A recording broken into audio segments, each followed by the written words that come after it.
பழனிசாமி என்று ஒரு இடைச்செருகல். அவன் இன்னைக்கு கையில் எடுத்துட்டீங்க. அவன் கால்களை தேடி பயணிக்கிறான். எடப்பாடி பழனிசாமி வேர்களை தேடி தண்ணீர் பயணிக்கிறது. கால்களை தேடி என் தம்பிகள் பயணிக்கிறார்கள், என் பிள்ளை பயணிக்கிறார். வார்களை தேடி எங்கள் தமிழர்கள் பயணிக்கிறார்கள். சீர்களை தேடி பெண்கள் பயணிக்கிறார்கள். ஊர்களை தேடி பிரயாணிகள் பயணிக்கிறார்கள். திருத்தலங்களை நாடி பக்தர்கள் பயணிக்கிறார்கள். ஆனால் எடப்பாடி பழனிசாமி கால்களை தேடி பயணிக்கிறார். சசிகலாவின் காலில் விழுந்தான். ஒரு ஊர்வன போல மேசைக்குள்ளேயே ஊடுருவி அவர் காலில் விழுந்தான்.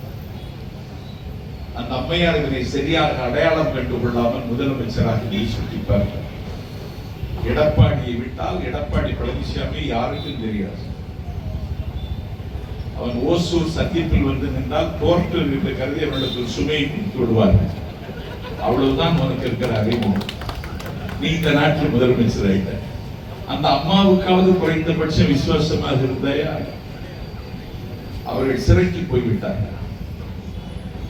சிறையில் இருந்து மீட்பதற்கு உன்னுடைய அதிகாரத்தை பயன்படுத்தி இருக்க வேண்டும், செய்யலை. சிறைக்கு சென்றவரை நீ சித்திரவதை செய்தாய். கட்சியை விட்டே நீக்கி அவங்க பொலிட்டிக்கல் கேரியரை க்ளோஸ் பண்ணிட்டாங்க. நீ என்ன அரசியல் செய்கிறாய்? செய்திகளை உடனுக்குடனும் துல்லியமாகவும் தெரிந்து கொள்ள சப்ஸ்கிரைப் பண்ணுங்க.